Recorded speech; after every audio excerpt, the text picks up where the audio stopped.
अब बहुत दिन नहीं हुए, हमारे पूज्य गुरुदेव का उत्सव इस बार मलुक पीठ में हुआ।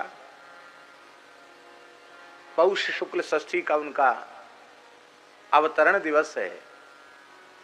तो हमारे महाराज जी के बहुत लंबे समय से साथ रहते थे वयोवृद्ध संत श्री भरतदास जी। ये प्रत्यक्ष उदाहरण आपको बता रहे हैं। शरीर में संसार में अपनापन होने पर क्या स्थिति होती है और भगवान में अपनापन होने पर क्या स्थिति होती है, इसका प्रत्यक्ष उदाहरण दे रहे हैं। अभी ताजी घटना। तो उनको नाभि के नीचे एक गिल्टी जैसी थी, गांठ जैसी। उनको लगा कि शायद हर्निया, बुढ़ापा का शरीर है, 90 साल से ऊपर की अवस्था है, शायद हर्निया उतर आई होगी। वो हर्निया ही समझते थे उसको। लेकिन अभी जब उसको उसका परीक्षण करवाया गया तो वो तो कैंसर प्रमाणित हो गया। तो गांठ हर्निया की नहीं है, वो तो कैंसर की गांठ है। और जब और बढ़िया से परीक्षण कराने का प्रबंध किया गया तो छोटे डॉक्टर ने बताया है और यंत्रों के माध्यम से पता चला, तो उन्होंने कहा कि वो तो पूरा भीतर फैल गया है।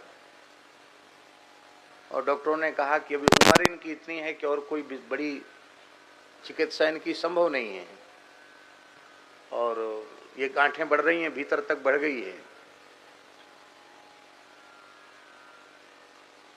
अब जितने दिन रहे उतने दिन रहे, बस दवाई खाते रहे जिससे कष्ट कम हो।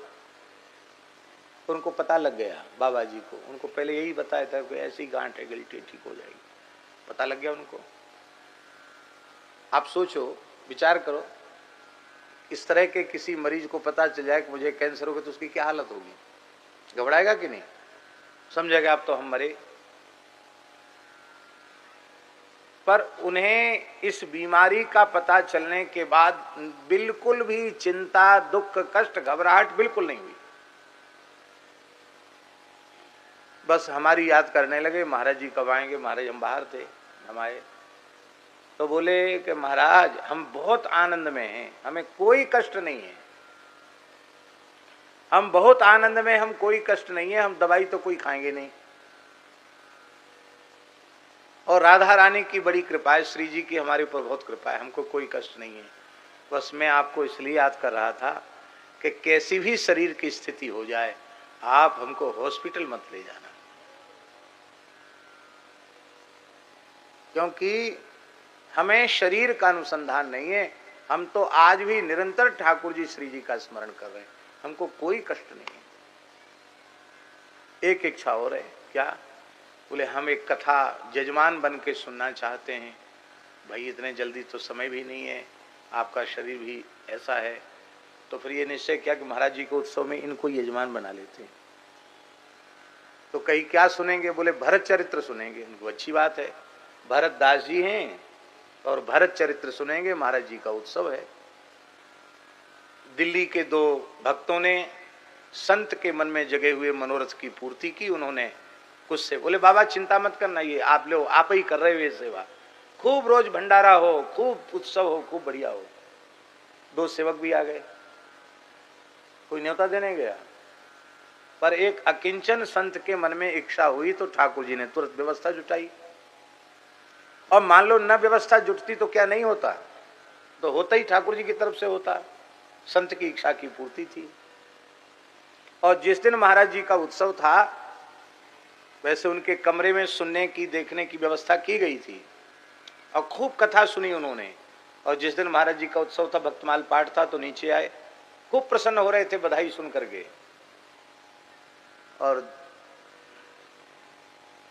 उसी रात्रि को, दूसरे दिन है आखिरी दिन, जिस दिन कथा की उत्सव की पूर्णता थी, उसके एक दिन पहले रात को 30 तारीख तिथि कौन सी थी? है नहीं, षष्ठी तो महाराज जी की तिथि थी।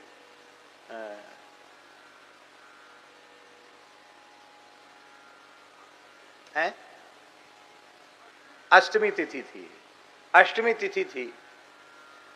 और महाराज जी भगवत स्मरण करते करते बैठे बैठे भजन करते करते, जो उनके भजन का समय था उसी भजन के समय में वो भगवत धाम चले गए। वो जिस समय में बैठते थे वो राम राम करने के लिए, उसी समय में वो भगवान के धाम को गए और एक बार भी कराहे नहीं। नहीं तो बीमारी में कुछ ना कुछ कष्ट तो होता कि नहीं होता। डॉक्टरों के अनुसार तो ये पूरी अंतिम स्टेज पर है और कोई लक्षण नहीं उनके माने उनके स्वरूप को देख के पता ही नहीं चलता कि बीमार भी है, खूब प्रसन्न। क्यों? शरीर में ममता नहीं है, भगवान में ममता है। और अद्भुत ऐसी मृत्यु अति दुर्लभ, उत्सव के बीच में कथा सुनते सुनते और भजन करते करते देह का त्याग किया। जब उनके शरीर को हम लोग नीचे लेके आए, बैठे थे तो देख के लगता ही नहीं था कि ये पधार गए, लगता था कि तो बैठे राम राम कर रहे हैं।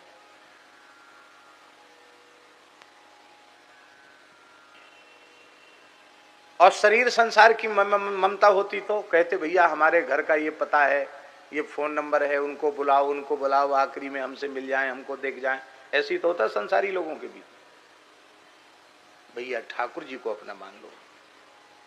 ठाकुर जी तुम्हारे अपने हैं, हमारे अपने हैं, ये हृदय से स्वीकार कर लो तो जन्म तो सुधर गया, मृत्यु भी मंगलमयी हो जाएगी, मृत्यु भी महोत्सव बन जाएगा। भगवान ही हमारी अपने हैं। एक बात प्रसंगवश हम निवेदन कर रहे हैं। भगवती जगदम्बा पार्वती श्रद्धा का स्वरूप है और भगवान विश्वनाथ शिव विश्वास का स्वरूप है, प्रतीक है। श्रद्धा के दो भेद होते हैं, दो प्रकार की श्रद्धा होती है। एक सकाम श्रद्धा और एक निष्काम श्रद्धा। बहुत ध्यान देने योग्य बात कह रहे हैं। सकाम श्रद्धा साधक में तब तक रहती है जब तक कि उसकी कामना की पूर्ति नहीं हुई। कामना की पूर्ति होते ही सकाम श्रद्धा बाधित हो जाती है।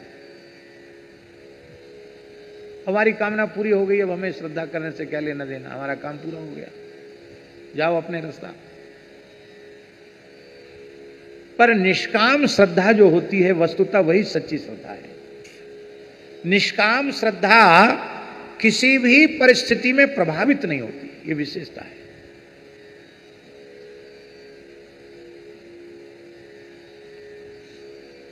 अभी कुछ दिन पहले एक व्यक्ति मिले,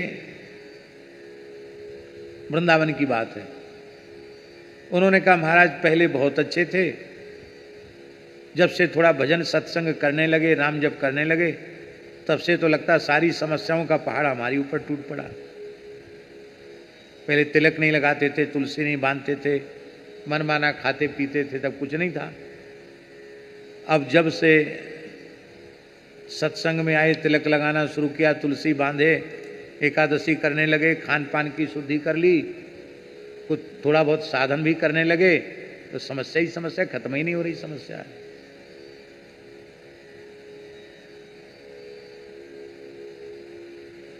तो हमने उनसे पूछा कि भले आदमी, भद्र पुरुष, आप ये बतावें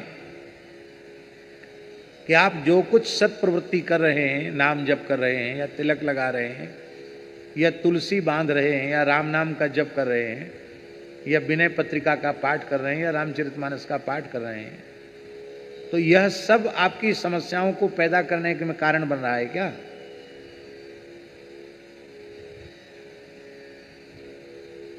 अरे जब तक तुम भले ही विमुख थे तो तुम्हारा प्रारब्ध तुम्हारे अनुकूल था, इसलिए अनुकूल फल मिल रहा था। अब अनुकूलता वाला खत्म हो गया, प्रतिकूल प्रारब्ध शुरू हो गया, तो प्रतिकूल प्रारब्ध के अनुसार प्रतिकूल फल मिल रहा है। इसमें भगवान का भजन सत्संग कहां आड़े आ रहा है?